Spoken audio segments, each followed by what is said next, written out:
अब विचार करके देखो, 84 लाख प्रकार की योनियों में हमें धक्के खाने थे।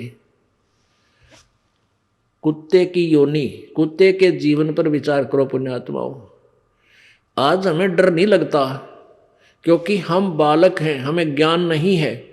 हम नहीं डरते, हमें भय नहीं लगता कि हम कुत्ते बनेंगे, गधे बनेंगे, सूअर बन जाएंगे, क्योंकि हमें ज्ञान नहीं है और ज्ञान बिना डर नहीं होता। अब छोटा सा बालक होता है, अबोध बच्चा, बिजली के करंट वाले तार को भी पकड़ लेता है। उसमें स्पार्क हो रहा होता है, स्पार्किंग होती है, उसमें आपस में चिंगारियां सी उठती हैं। वो उसको एक अच्छी वस्तु मानकर उसको ग्रहण कर लेता है, क्योंकि उसको पता नहीं कि कितनी भयंकर वस्तु है, और वो मृत्यु को प्राप्त हो जाता है। ऐसे ही बच्चा सर्प, एक माई बता रही थी कि मेरे लड़के ने, मेरी बेटी के लड़के ने सर्प पकड़ लिया और सर्प ने उसको डस दिया। उसका सारा हाथ सूज गया उसमें। फिर डॉक्टर को दिखा कि इसको तो सर्प ने डस लिया। तो उससे पूछा कि भाई कैसा था? कहता लंबा लंबा, पूछ जैसा, भैंस की पूछ जैसा था। अब उसको पता नहीं था ये इतनी भयंकर वस्तु है, बालक था। तो पुण्यात्माओं, अब आप बालक हो, बच्चे हो, इतने अबोध बालक हो, आपको डर नहीं। और जब वो बच्चा बड़ा हो जाता है, उसको ज्ञान हो जाता है ये सांप इतनी भयंकर वस्तु है, सर्प, और बिजली कितनी खतरनाक है, ये जानलेवा है, तो फिर कभी जब वो बड़ा हो जाता है, यानी उसको ज्ञान हो जाता है, और कहीं ऐसा तार नीचे गिरा हो, वायर, और वो स्पार्क कर रहा हो, आप भी दूर भाग जाएगा और दूसरों को भी कहेगा दूर हो लो, दूर हो लो, दूर हो जाना, इसमें करंट है, ये मार देगा। ऐसे ही सर्प दिखाई देगा तो दूर भाग जाएगा, और कोई बताएगा इधर मत जाना, देखो वो सर्प है। तो पुण्यात्माओं, जिस समय आप सियाणे हो जाओगे, ज्ञान में बड़े हो जाओगे, आपको ज्ञान हो जाएगा, फिर आपको नींद आना बंद हो जाएगा। आपको इतना डर लगेगा कि हम कुत्ते बन जाएंगे, हम गधे बन जाएंगे, हे भगवान। तो फिर आपका भक्ति में मन घना लगेगा। इसलिए ज्ञान आपको इसलिए करा जाता है कि आप इस योग्य हो जाओ, ये समझो कि हम यदि ये क्रिया नहीं करेंगे तो हम इस दुख का सामना करना पड़ेगा। अब क्या बता रहे हैं परमात्मा कि एक कुत्ते की योनि को देखो। ओहो, अब ये शीत लहर चले थी, ऊपर से धुंध और वर्षा की बूंदें आवे थी, और वो कुत्ते राम बाहर गली में बैठे थे।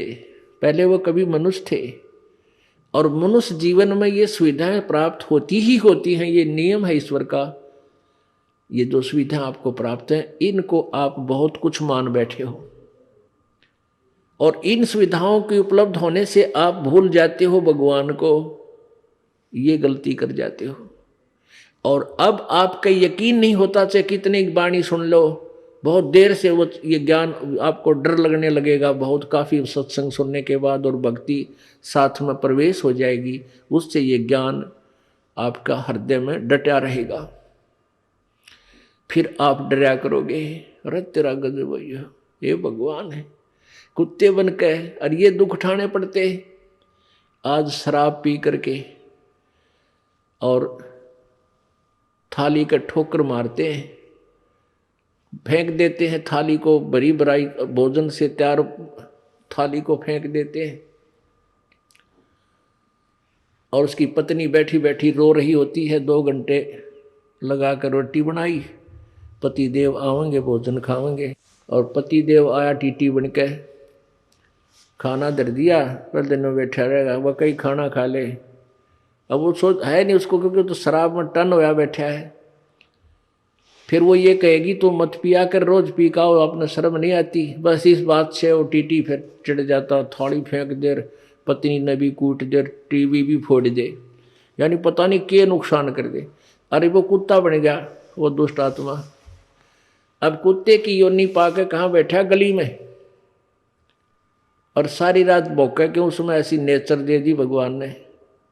सारी रात भौंकते भौंकन से उसको भूख लगे, सुबह उठकर फिर कहाँ जाता है, वो रसोई की तरफ सरकता है, किसी के दरवाजे को खुला देखकर रसोई की तरफ भागता है, क्यों मैं कहा उसने अन्न की।